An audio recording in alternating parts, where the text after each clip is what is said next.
Welcome everybody to the talk this morning, which is a Dezeen by Bentley Lighthouse Talk, looking at rethinking luxury materials here in Milan at Atelier Bentley Home. It's a great pleasure to have you all here this morning. My name is Max Fraser. I'm the new editorial director at Dezeen. I've just recently joined, and it's a great pleasure for me to be here to host today's discussion during Milan Design Week 2023. This is the first in a series of Lighthouse Talks that Dezeen is staging in partnership with Bentley, and it's part of a 3-year partnership that will see Bentley working with Dezeen to support and inspire the next generation of design talents, as well as champion design excellence and sustainable innovations.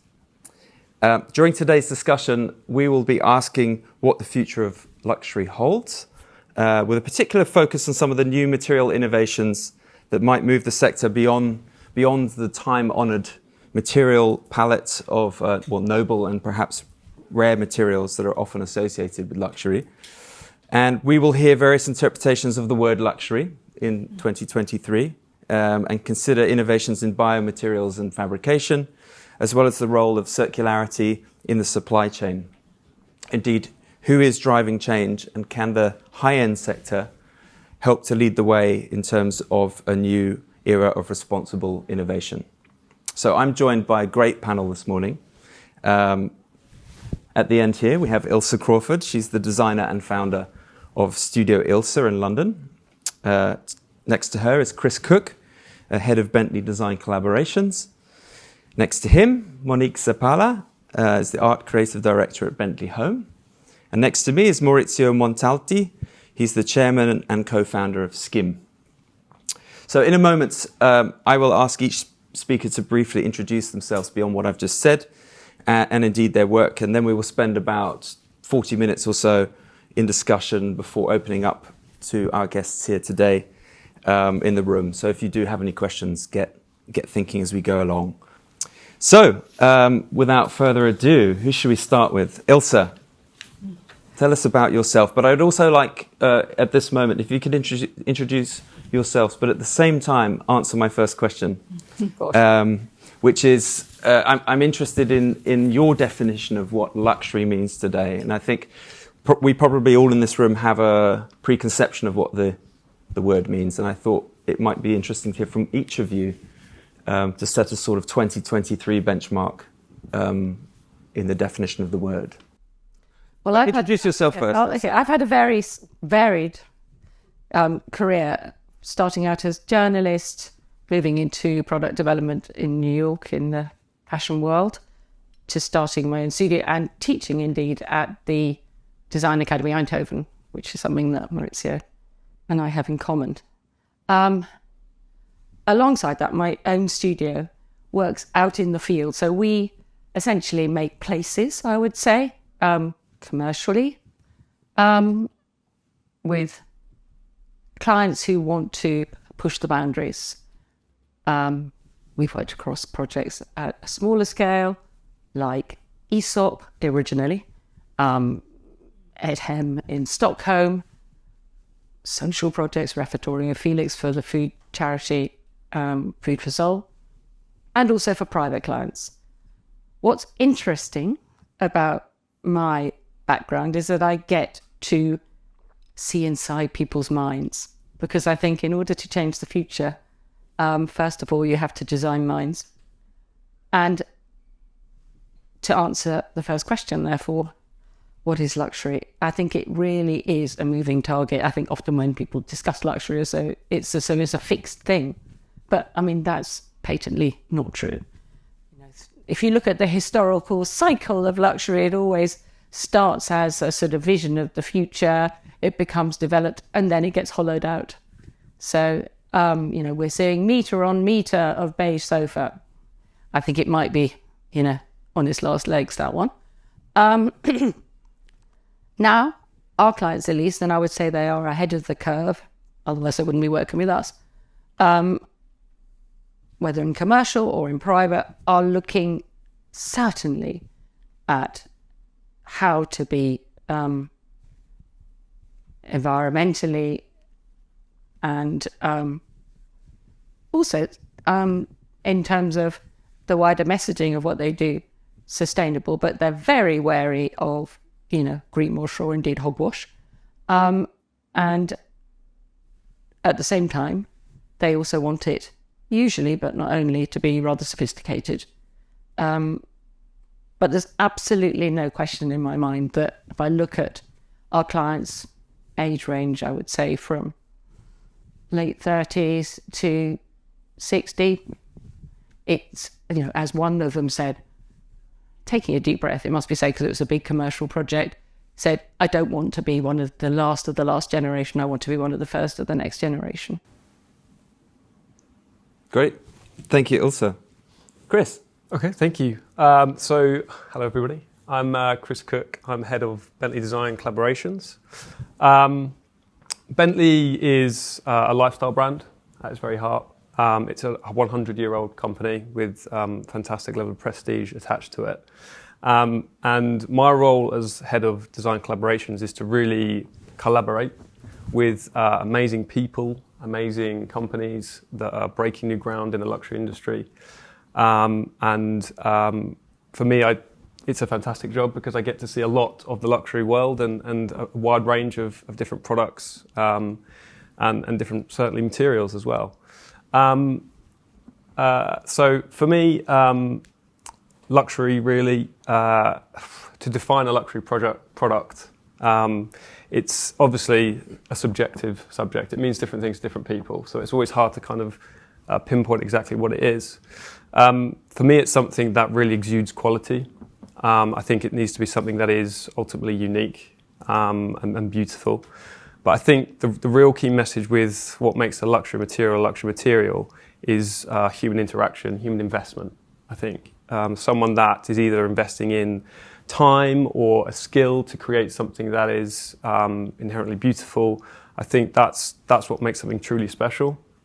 And obviously you can look at the narrative that's woven into that and add depth and colour to these materials. But I think ultimately if it's about emotional expression, it's about engaging in people and getting people to fall in love with something that you're creating, something that means something to them. And that for me is what creates a luxury material. I think the luxury industry has changed a lot over the years, certainly since I've been kind of working in it. I think it started off quite extrovert. Luxury was an extrovert statement, almost as wealth and a little bit materialistic at times. But I think it's evolved. I think luxury is becoming way more progressive than that now.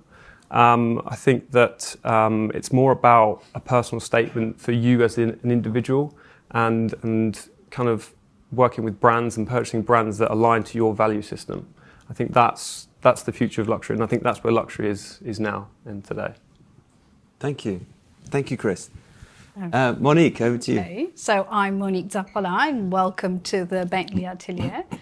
I studied at the Parsons University at New York. I studied fashion, and I started working with fashion, working with materials, fell in love actually with materials and textiles, and then started studying interior design.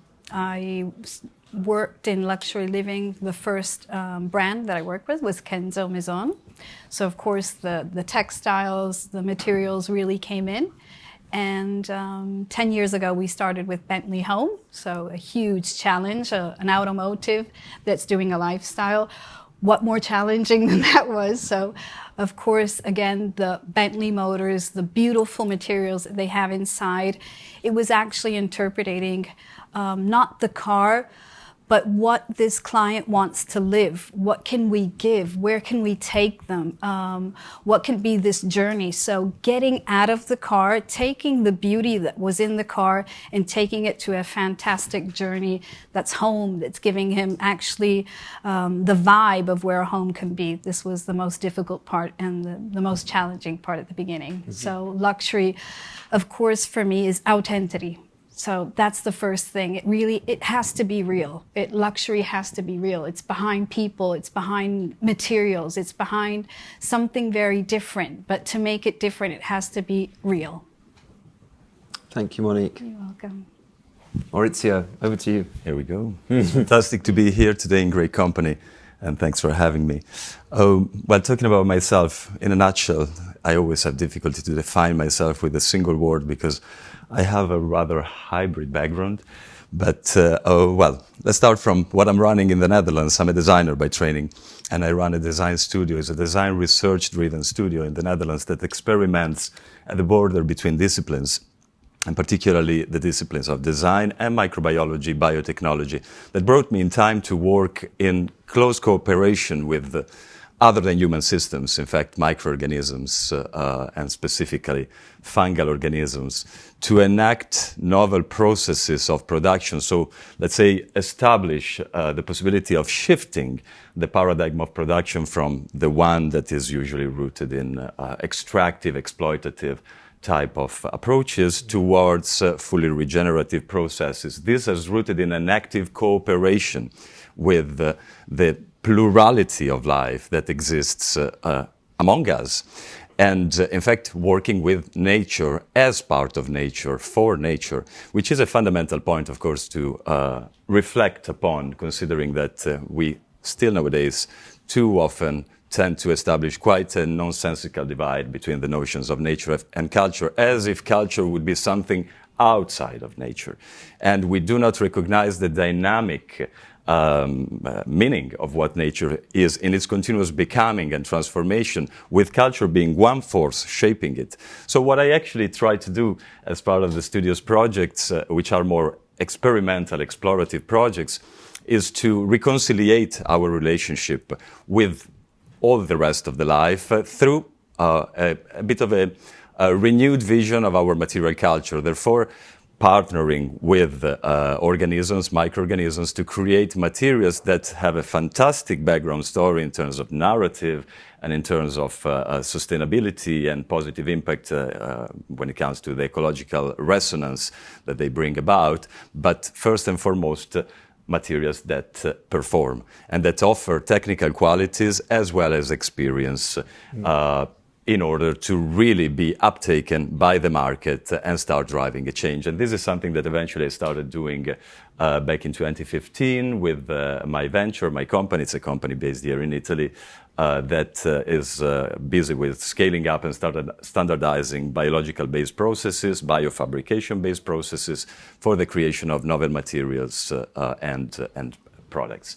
So when it comes to luxury, I could expand for a long time about it, but going beyond the traditional ways to conceive the term and the definition, very much related often to exclusivity and so on, for me, luxury in 2023 and hopefully farther, it's about the encounter. It's about the spirit of cooperation. It's about establishing new symbiotic relationships, also at industrial level, with other entities in order to really trigger a positive change. And this is something that emerges from, let's say, the fact of embracing the importance of time and experience when encountering a material or a product in its soul, and particularly shifting to a model where within the industry we are able to valorize notions of honesty, transparency, as key drivers, stopping actually riding the wave of sensationalism in a way that still the design world very much does, and actually responding with very concrete, substantiated actions in order to gather the ultimate trust from the dirty word consumer, or let's say the user. Because that's in fact finally what we need to materialize a renewed vision of how we could effectively cooperate in the most truthful manner within a material culture that resonates with the functioning, the metabolic functioning of the system we are part of and immersed in. Thank you so much. Of course, we're talking today within the context of materials. We have some fabulous samples in front of us, which we'll get to in a moment. I just wanted to add another definition, if I may. In 2009, when we had just after the financial crisis, or maybe perhaps we were still very much in it, I was involved in a little TV studio that we set up here in Milan, and we had a stream of designers coming through for very short 15-minute kind of soundbite interviews. And one of the questions that I asked all of them was, what is your definition of luxury? And of course, it was a time when we were pushing back a lot around the world of luxury, and there was a sort of tightening of everyone's belts and this kind of austerity moment. And something that was a recurring answer then was their definition of luxury was just time and space. And there was no reference to products or materials at all, actually, quite often in their definition. Little did we know that 11 years later we would have been afforded so much time and space when the pandemic hit. But I just wanted to throw that one into the mix. Luxury is having time and space, maybe perhaps mental space. Let's talk about maybe some of the materials that still dominate, I would say, the high-end luxury market. Monique, how do you protect or prevent the integrity of the luxury market from being eroded in that regard? First case, it's research. I would say research behind this and the idea of the craftsmanship. Of course, we're in Italy, so craftsmanship is something very important to this country. We do use this beautiful craftsmanship combined with an artistic way of using veneers, what we're used to. We do special customizations. We have people that do it in an artistic way. So, of course, we're working with artisans that are very antique ways of working, but giving this really new vibe of how we can make this material different, look different, and say something different. Behind this year, we worked with a beautiful material with Riccardo Cavacciocchi that's here, that we all have this sample in our hand as well, which is Paper Factor. Behind this, there's hands. More than anything. Yes. So behind paper, there's hands. There's someone that's molding this, that's someone that's having a story. And the beauty that I really fell in love with this material is who's making it, who's actually working with this material. It fascinated me so much to see the way that they are making it. And behind this with Riccardo, when I went to go see this beautiful artistic laboratory, and I saw these people actually putting and molding, and it was like they were making dough. It was something amazing. But behind that, there's a story of every person. And just to think that their hands are making this story is incredible. So today we have a piece, but it's a beautiful piece, and it does look like a stone, but it's not a stone, and you touch it and it's soft. But behind that, there's hands. Yes. And that's what really fascinates me, is to see who's behind a story. Yes. I think that's the most beautiful way of researching materials. And while you're on the subject of this material, I hope everybody has a sample that they are enjoying the tactility of it. But could you just explain how it is made? Well, we have someone right in front of me, because that's him who actually makes it. And because I love putting highlights on the hands and behind the people, I would just say that I fell in love with this material, that it is celluloise, that it is something that his family, actually his mother, was restoring and using this very antique, where it starts in the south of Italy. She had this laboratory, which is a beautiful technique from the past, an ancient technique. And Riccardo has a very artistic and modern way of interpreting it. So I'm not the right one to say how it's made, but how probably I found it. Right. So it's a very particular way of mixing. I think there's a few secrets, even if the material is very simple. No? Yeah. The material is very simple. Should we segue to a quick explanation? Yeah. Do you mind? Yeah, sure. Yeah, thank you. I mean, it's called paper marble. Yeah, right. So basically, Paper Factory is born as a platform to create materials and process material from cellulose derivatives. So we start as a small brand. Now, step by step, we are involving more process and more, let's say, materials coming, or cellulose fibers, let's say, coming from post-consumer, post-industrial, which is construction, food. So there is always an alchemy between, wood and food, and we create always new, let's say, formulas with new ingredients. The process is quite simple on the way how we finalize it, because we don't have emissions. It's all, the majority is is a cold process, which we are trying always to push more, because of course we are developing all things. We start as a test experiment, So as a project, it was born mainly like in New York, and then at the end, I decided to come back to Italy and to place because of the manufacturing and the level. In fact, it was an important help. I've always been like obsessed in some way with the functions, the multifunctions in material. That's why I arrived to this point coming from architecture. In particular, this is all hand model, hand press. And this is more than a stern is a passion for skins. That's why in the collection we call skins the surfaces, because this comes from like a kind of elephant skins. We take inspiration from nature, and which is one of the most beautiful things. And this is it. I'm guessing you maybe don't want to give the ingredients away.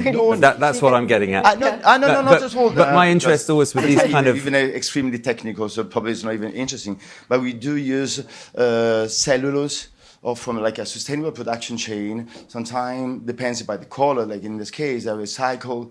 It can come sometimes from jeans, chocolate, wine. Depends, what we have to achieve in terms of color and the work and the project. Of course, clear colors that need always to come from like a more virgin assets. And then we use like glues, and everything is water based, pH neutral. So, right. Okay. Thank you. Yeah. Thank you. Thank you. There's been a lot of reference to the hand, of course, but I was wondering maybe if we consider some of the newer digital technology, fabrication technologies that are now available. How is that moving the story on, Chris?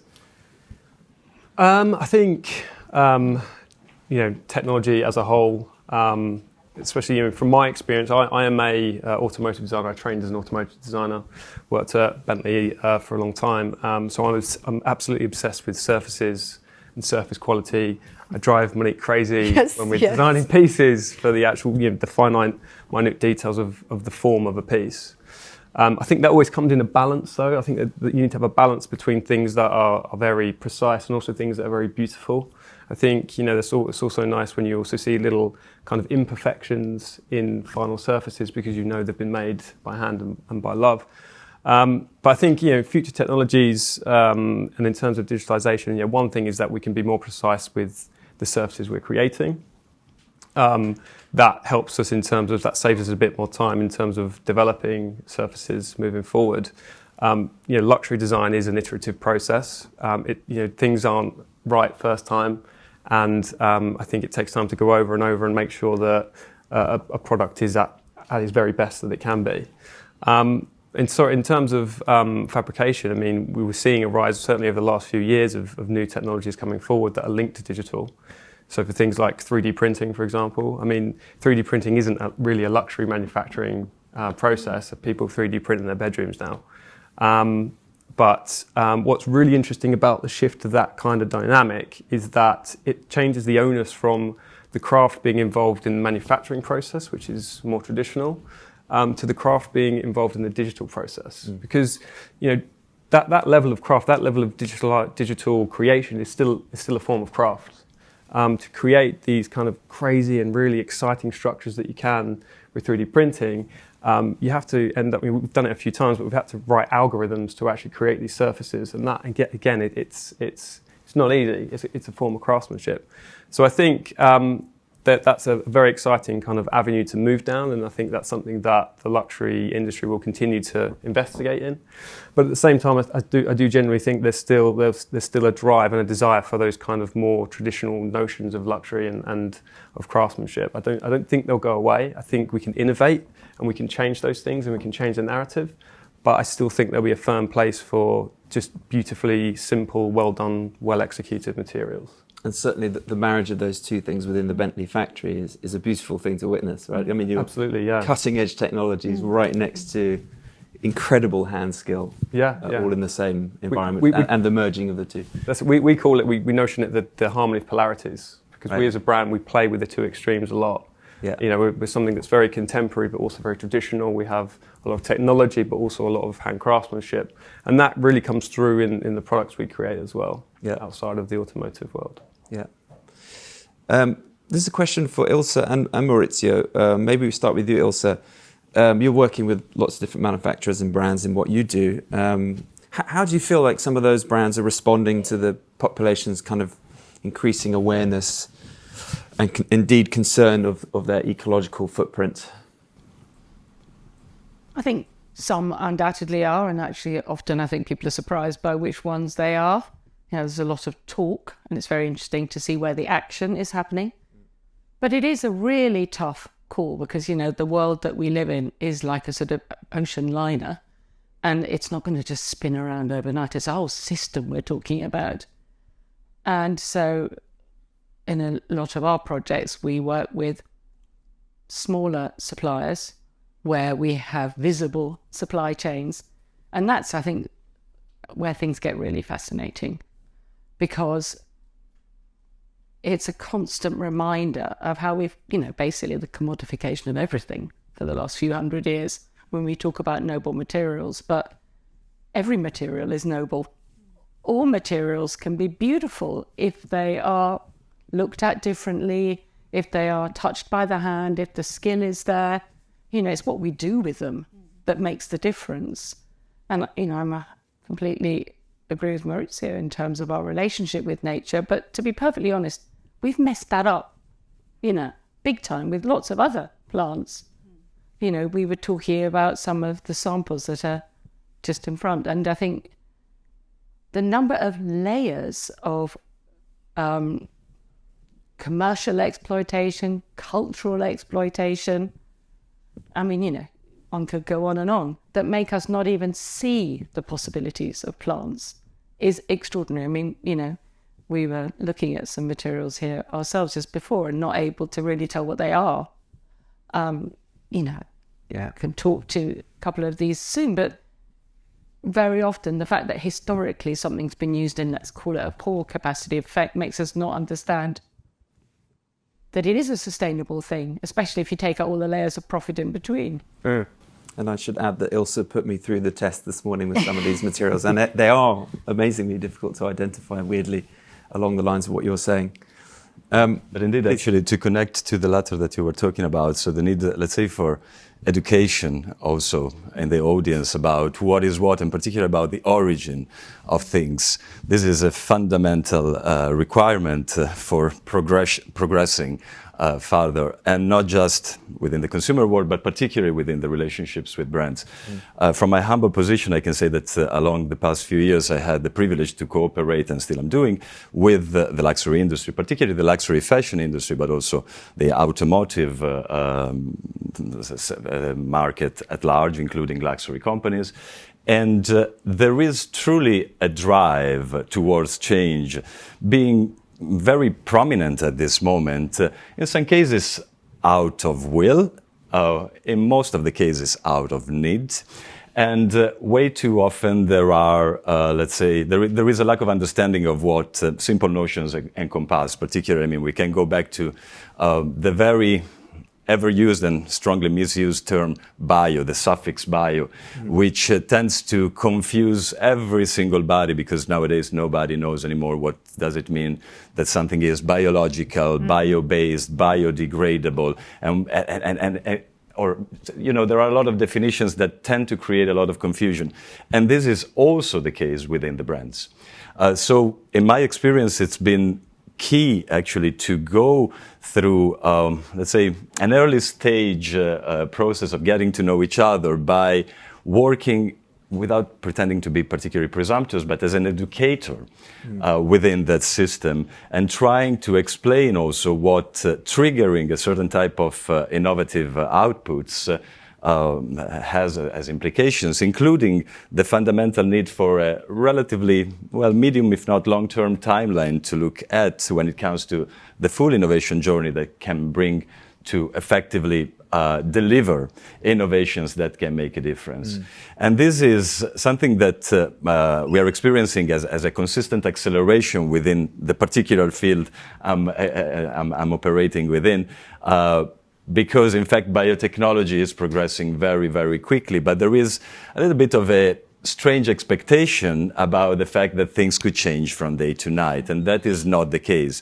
And this expectation is very much often also going in line with the fact that we tend not to be capable of looking beyond, to be visionary beyond what we know. There is a tendency in the market, whatever market we're talking about, the fashion market, the interior market, or the automotive one, of just basing every kind of consideration on a benchmarking with what is the status quo, because that is what we know. And therefore also when we talk about innovation and we bring about in a concrete manner innovative products, they tend to be compared and considered as replacements. Completely. In the best cases as alternatives, but never as entirely new class of materials and products on their own that express an entirely different potential from the point of view of the origin, the manufacturing or biofacturing, if we want to call it like that, and the end of life when it comes to the whole life cycle of a product, of a material and of a product, and therefore the implications that that type of matter has on our existence, because it impacts the functioning of the ecosystem. And so we still have to mature a little bit more, probably, in order to really activate an effective change and positive impact. So I feel like there's a itching desire to get into some of these samples. And I'd love you to talk about what the work that you're doing with, I mean, if we talk about the origin of things, right. You were dealing with really the origin of things, the origin of life, which is, of course, mycelium, where we all and everything comes from. Can you talk to us a little bit about that? Some of the materials that you're working on within your company, and perhaps hold some of them up. Absolutely. Show us, and maybe we can even pass them around. That's for sure. I mean, let's start from the point of view of where do things originate from? The soil.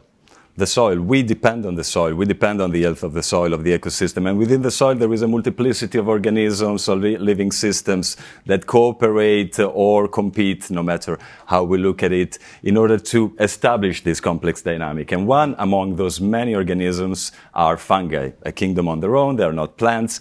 And they are fantastic organisms. They're very tiny, very minuscule, but in fact, ever present. Right now, you're breathing an enormous amount of fungal spores, not because I'm here. And wherever you step, in fact, you just step on mycelium, step on an intelligent network that in nature is responsible for digesting all different types of organic matters and transforming them in nutrients for other forms of life to flourish.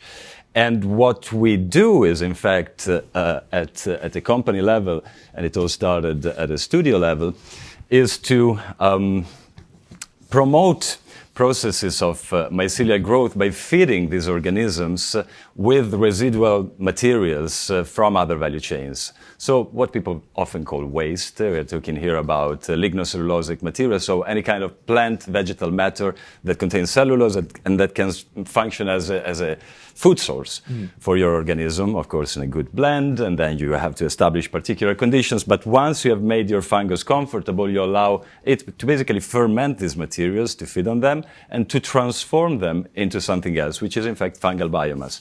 So what you're looking at here is essentially 100% mycelium of a specific species and strain that has formed a mat. It's a little bit of a dense mat, and we can pass it around if you like. By being guided through a process where many parameters play a role. We are talking about, again, the nutrition, the terrain. It smells a little bit like porcini when you open it. Yeah, it does. His breakfast, people. And this is a raw material. So what we do is actually, again, guiding the growth of the fungus, allowing it to structure a material that is 100% natural, 100% biodegradable, and yet extremely consistent, because when we work for developing this type of technology, we do it always with in mind the industrial scale.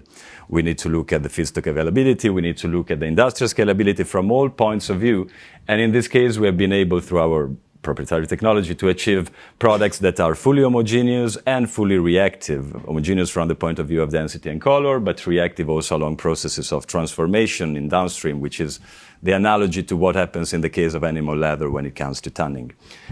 So that's essentially what we do. We form these materials through, again, different custom-made fermenters, and eventually we subject them to treatments rooted in green chemistry, where we stabilize and eventually, whether needed, enrich the materials in order to become, now here you have some different examples, to become something like this, which are materials that can be fully usable. And in this case, this is a specific material that I particularly privilege, despite it's not a very thick material, this one. It's very supple, it's relatively warm, and at the same time, it expresses, let's say, it's true language. I like actually, I saw it from a distance earlier, yeah. But the product we were talking about before, because in fact, if we look at this material and this kind of elephant-like skin, it's very, very speaking about the language that brought the material to come to being in the first place, which is the process through which mycelium creates this dense network of microfilaments that form such substrate. And so it gives the opportunity, besides being a functional material that can be used along traditional manufacturing steps, of course, also to introduce innovation from the point of view of aesthetics and allow to stop talking about mere replacements, which is what happens constantly in the industry, which clearly very often tends to ask for something that is well known, say the imitation grain, because everything needs to be recognizable in order to be accepted by the consumer in this transition that we are currently going through. I don't know if you like actually to pass some of those around. I think we all know which material we're referring to here when we look at something like this. Right. I mean, what I particularly like is also the back, if you look at it. Yeah. Because here, this is not a honest language. This is a hyper-perfected surface that is what certain industries might be asking for. But in fact, if you ask me, particularly from a design perspective, this is where value resides. Yes. The value of imperfection, the value of uniqueness of every single piece being consistent in terms of technical and experiential properties, but unique in terms of also the look, for instance. The value of imperfection. I love that. And I think that leads really nicely on to Ilse, because that's something that I feel you celebrate a lot in the work that you do. And it's very interesting to hear you talk about, what's obviously a very upscale product, and I'm going to go to something that's quite another thing, wool. And I think what none of us probably know, because we are, I think, collectively pretty clueless about materials and how they arrive in our world, is much about wool. I mean, it's a huge quantity of wool out there. It's a vast commodity. Most of it comes, for our world of interiors, comes from New Zealand.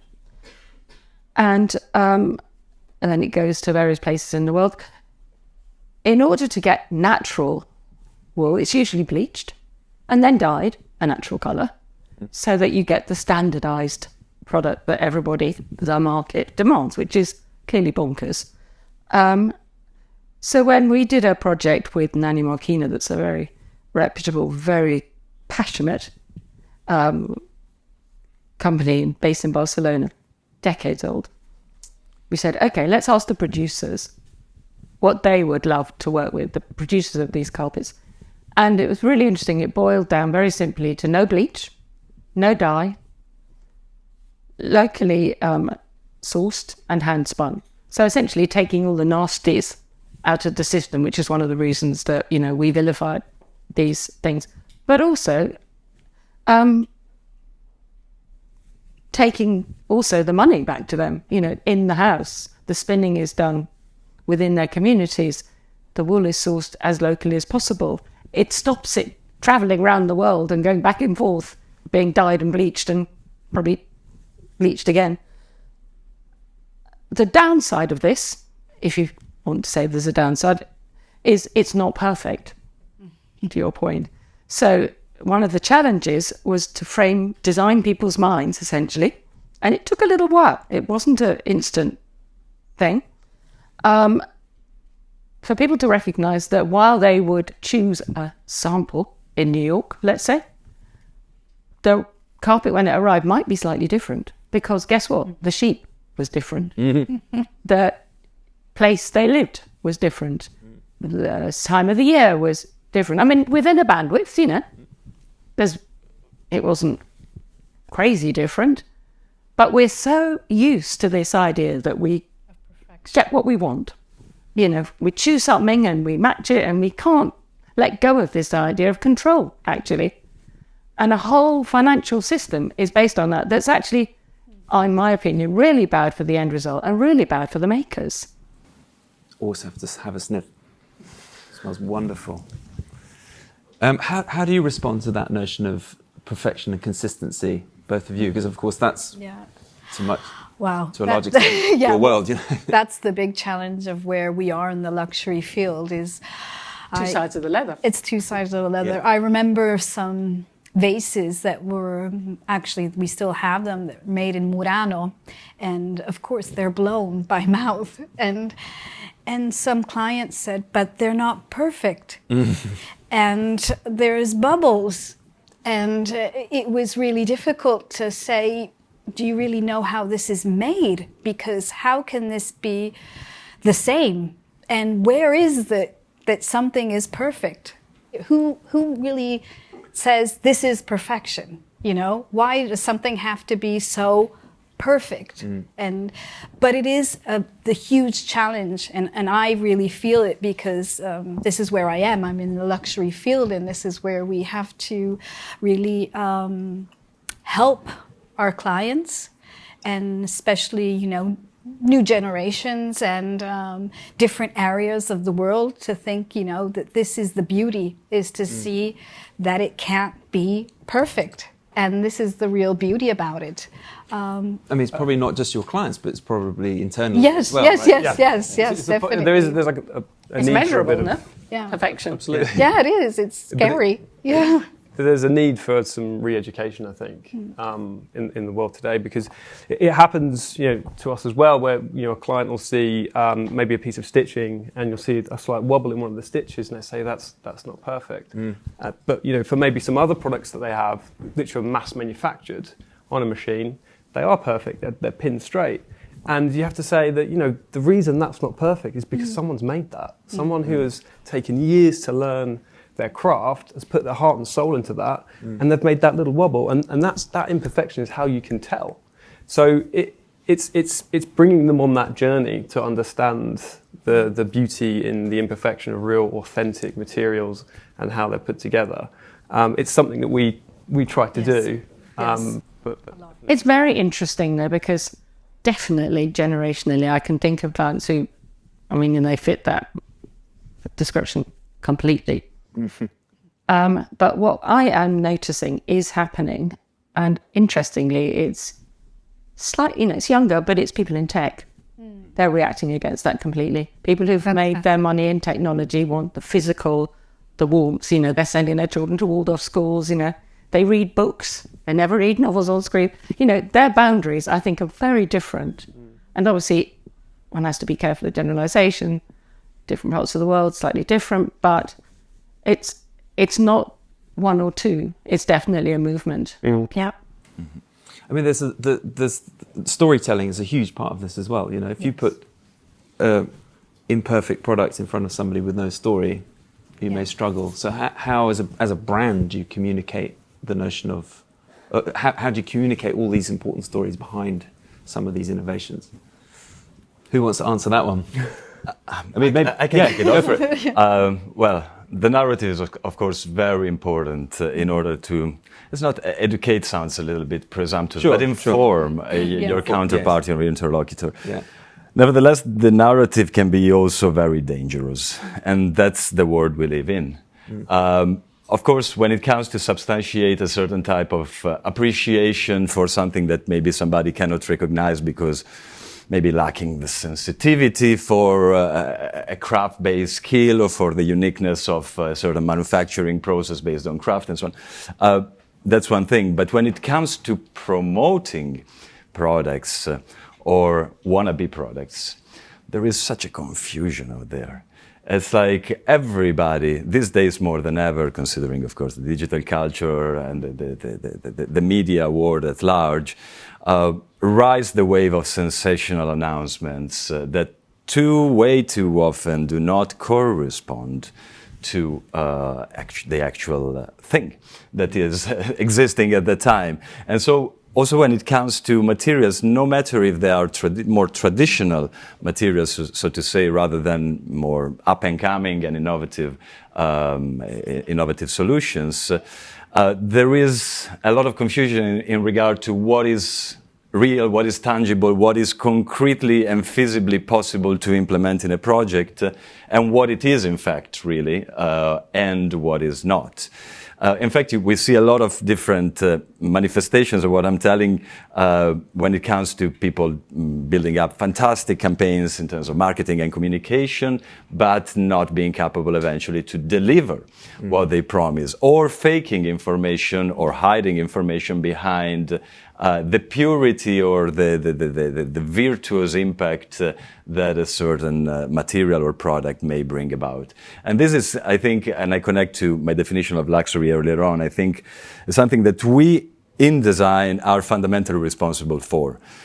We need to really change this idea of positioning ourselves for the sake of the individual, while I know it sounds very idealistic and perhaps a little naive, but while really trying to foster a change which is rooted in something concrete, in something tangible, and that can be appreciated for what it is and maybe also for what it is already not, and that will come.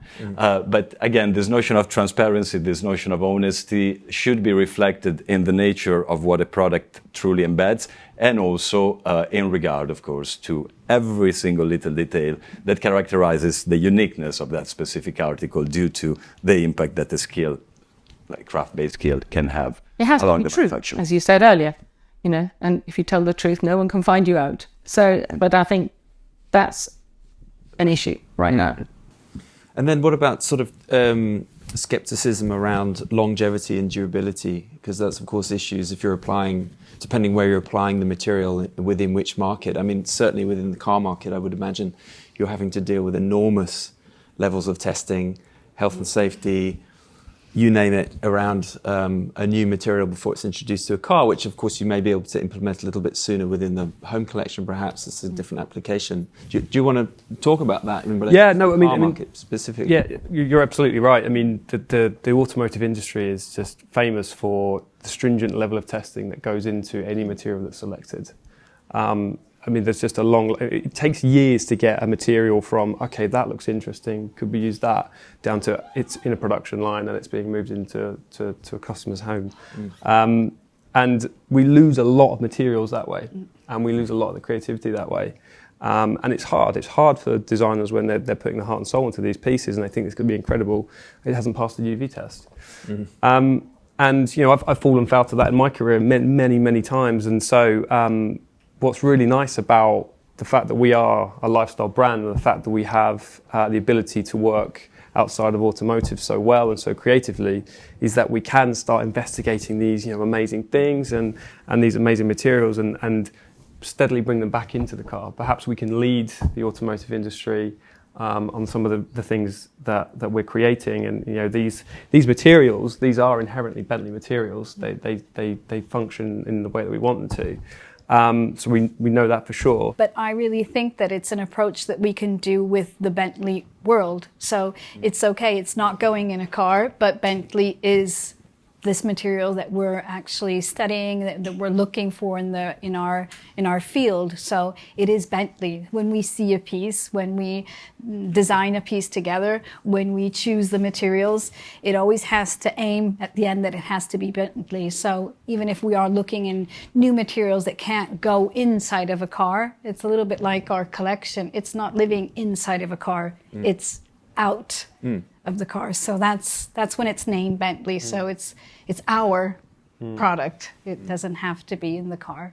Yeah, and probably to connect to that, if I may, I mean, being Bentley probably means being quality. Yes. Being able to deliver 100% quality, uncompromised quality.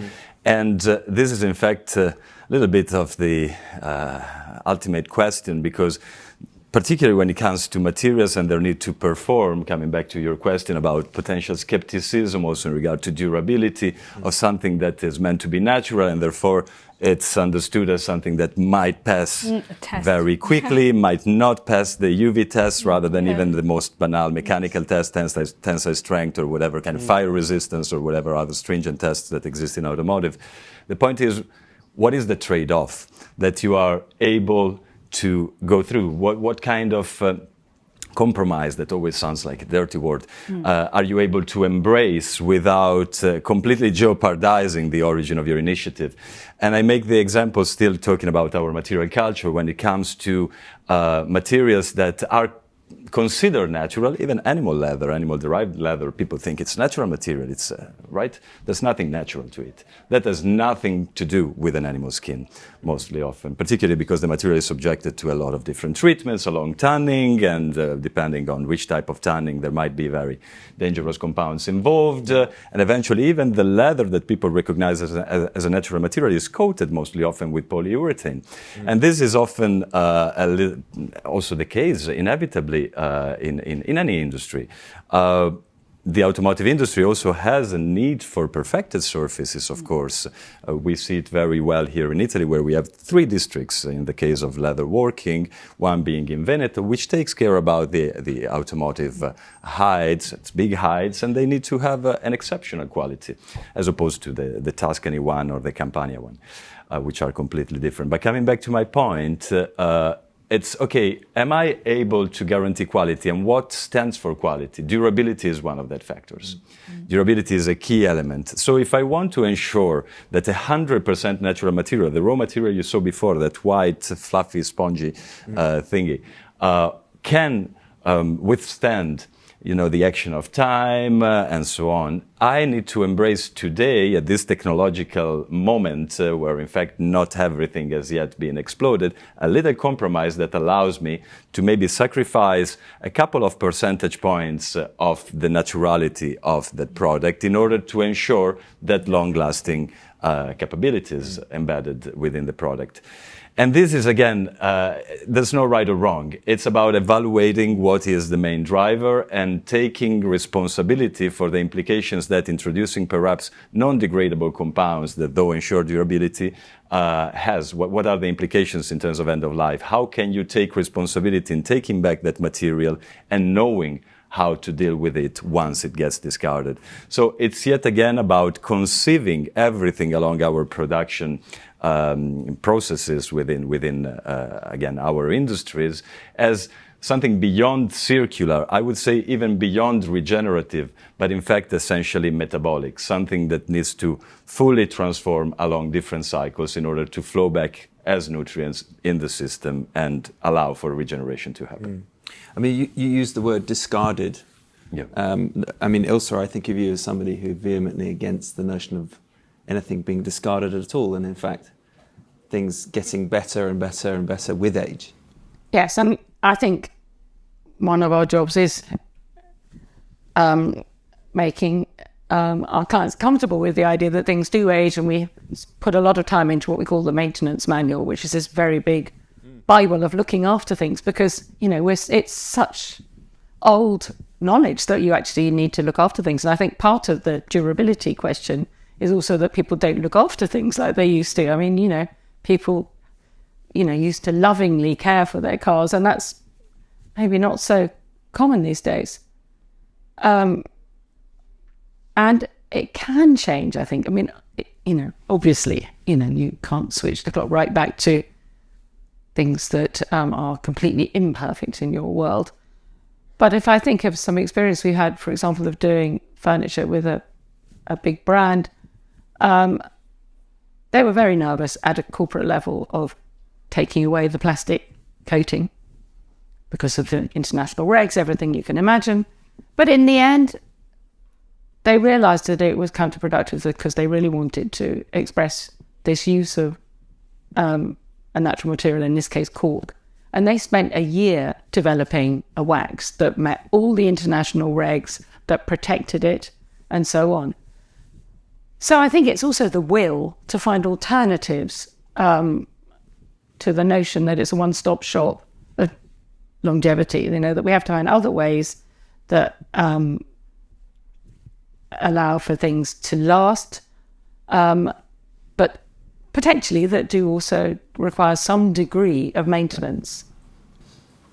And I think the will is also very much coupled by ingenuity, savoir-faire, il saper fare in Italian, which is, you can have the ultimate ambition and perhaps also have plenty of financial resources to hire the best team to perform a certain task and obtain a certain outcome in terms of, again, a wax, a coding system or so on.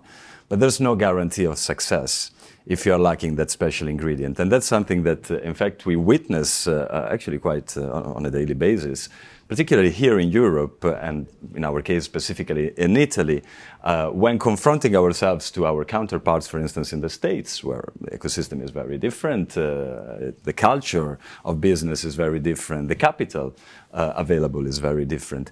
And yet, even within the most extreme limitations, we realize that it is possible actually to achieve something that could make the difference without necessarily being in the same privileged or comfortable positions that others. I mean, it is interesting working with the hotel because that is, I would say, the school of hard knocks. Mm-hmm. And it's absolutely fascinating. We've definitely made some terrible mistakes and learned from those. But we've also had some amazing wins.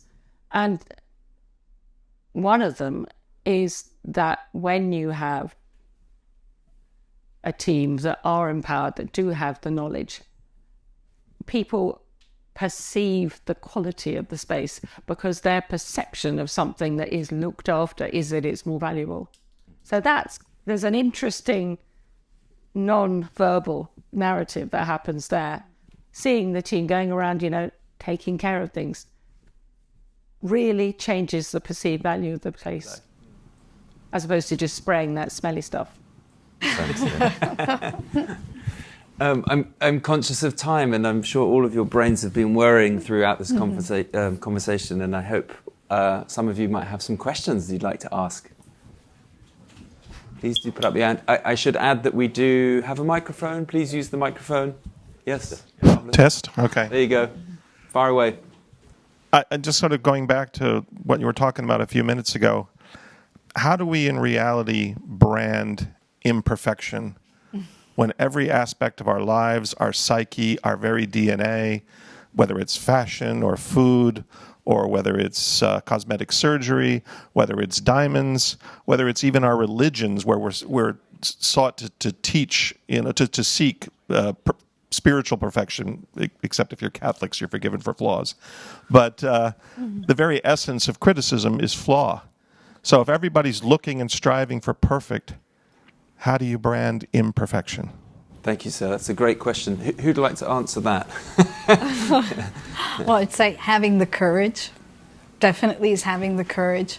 For us in Bentley Home, we are putting our foot into this with respect. First of all, with respect, because there are people that do it much more with more knowledge and much more inside of themselves feeling that. We do it with respect, and especially a brand like Bentley and a Bentley Home where some finishes, some materials, we all know that we could do better for the planet, but we started doing it. So starting doing it with Bentley and with Bentley Home means that we're taking a step ahead.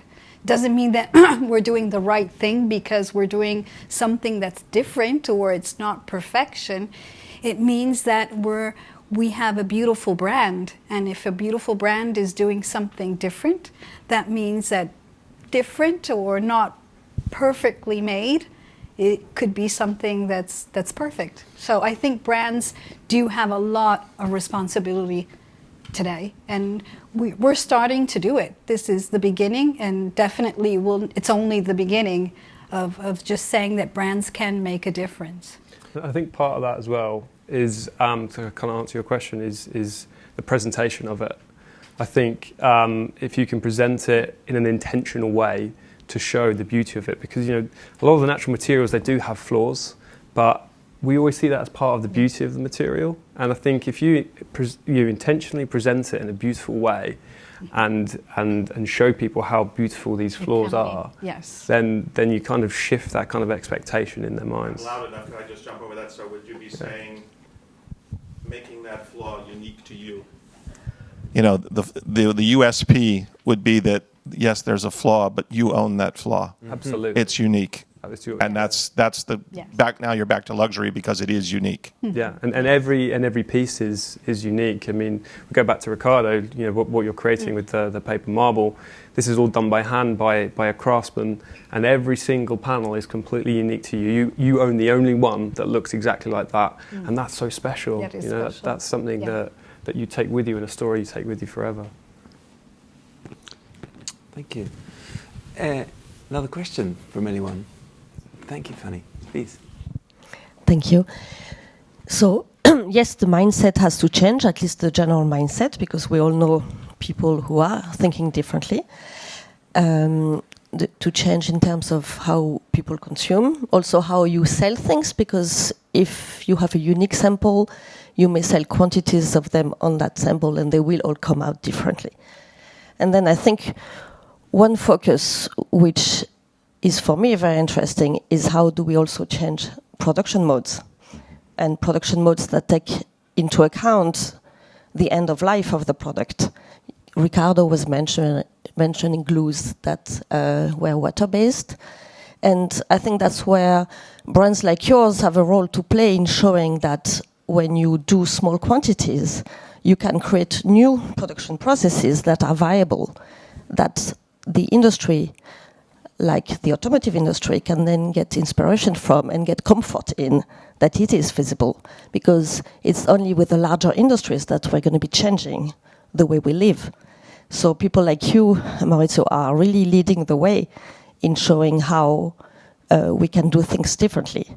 And I'm talking from an industrial viewpoint where we need shakers and movers for these type of things. So how do you see it happening around you, this change in production processes that will have to be different in the future?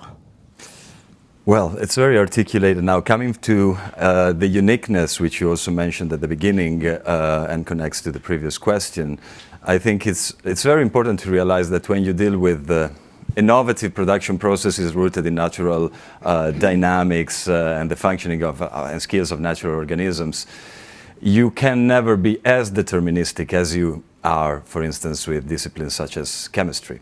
Make a banal example, very, very base, but take whatever reagent A, reagent B, let them cure for whatever 20 minutes, and then if you performed that type of process under the same conditions and so on, you'll always achieve that same exact output. That is not the case with biology. Biology has its own agency. And that is why I strive to keep talking about an active cooperation among living systems, humans and non-humans alike. This is a first step, but that's in fact where that step that materializes maybe at a very small scale eventually need to be reflected in an industrial scale. And for going through industrialization also requires going through different steps. From lab you move to a pilot, from a pilot to a demo, from a demo to a commercial, and so on and so forth. And in every step, you try and optimize the flow. So the pilot could be considered a little bit of an artisanal production process where in fact, everything is still very much suboptimized. You're not able also to supply the industry with the needed volume. So it's still a vision yet concrete but very limited in its scopes, and eventually it gets more and more virtuous along the way, not only by means of increasing the volumes or other qualities, but really in conceiving how the production process and how the resources are optimized, both in terms of input, say the nutrition. The nutrition is not a virgin material, the nutrition is a byproduct, it's a residue, it's a waste, if people call it such, even if the notion of waste should finally be surpassed. And eventually it's about creating again, technologies that could reduce to the max any kind of energy input required. So really working with very, very limited consumption of any kind, even if, and that's very much what is happening constantly with the narrative out there. People keep talking most of the times about materials which are zero impact or that are even carbon negative, and they can exist, but mostly often every process embeds energy. There is energy everywhere, and that is why no matter also when you obtain a material that could be truly responsible, also when discarded, there is no justification for you to keep perpetrating, in this case as a user, that limited approach that has to do with getting rid of things just to move on and getting more. Again, it's like natural doesn't mean, it's not a justification for keeping perpetrating a cultural approach that brought us to the stage where we are today. But I think I've been going around your question. Did I answer a part of your question? But I would also say we also have to keep our minds super open about materials that already exist that we have not included in our pantheon of desirable materials. So we were looking, for example, just before at linoleum. Mm-hmm. Very clean material, around since 1880, industrially produced, biodegradable, all of those things. But would it ever be used in this context? Probably not, because its association is with institutions. But in fact, I was sharing a sample earlier, and they've done a fantastic colour project with Stefan Scholten. Absolutely beautiful. Nobody here could identify it as linoleum. They thought it was something new and special. And so we have to keep an open mind at all times. And then another point is, of course, it is a moving target out there, to your point around energy. So now there are projects around steel, which was formerly bad, but there's a green steel project up in the north of Sweden, which is clean because there's pure clean energy up there, with the wind farms and so on up there, which is allegedly a step towards the future. Aluminium is also improving in front of our eyes. And in fact, we talked to Vasberg Lights yesterday, and they have moved the material from one of their lights from bioplastic to aluminium because it's cleaner. It's more environmentally sound, it's lighter, it's stronger. And, they discovered issues with bioplastic in terms of recycling. It might be bio, but it's hard to deal with it at the end. And also, there's always a danger that it contaminates the plastic recycling process. So we have to keep always reevaluating what's going on, basically. Not just in terms of the new, but also in terms of well-established materials that are changing their game and upping their game. And I think luxury brands have a responsibility to really tell that story, to be taking these materials, to be working with companies and that are moving the message along, because we have the platform to spread the word and to inspire people and to enact change. And I think that's a really important thing too. I think it's your responsibility, actually. It is. It is. It's an opportunity and a responsibility at a point of immense change to really have, work for a better outcome. No? Absolutely. And I think finally, and I mentioned it earlier, it is a shared responsibility. And that's where I think designers play a pivotal role. As catalyzers of change, as actors that are capable of attracting a certain level of attention and without banalizing and oversimplifying information, are able to show exactly how to do things better. Perhaps not that. It's a new reality, and then we share it. Yeah. I mean, that's our responsibility. I agree. And we've also left out that word government. I do think a big one, the elephant in the room is regulation. Yes. It can't also be down to us as individuals and companies. It also needs to be within a framework where regulation is leading the way. Well, we need another hour to talk about that one. Yeah, but we also can't not mention it. I mean, yes, we can't do it on our own. Absolutely. So we are actually out of time. I think this conversation could go on all day, and I wish it could. It's been really fantastic to talk to the four of you. Thank you so much. Thank you. Thank you to all of you for coming. I would say that we have some time maybe afterwards to continue discussing in the other room. But please put your hands together for a wonderful panel.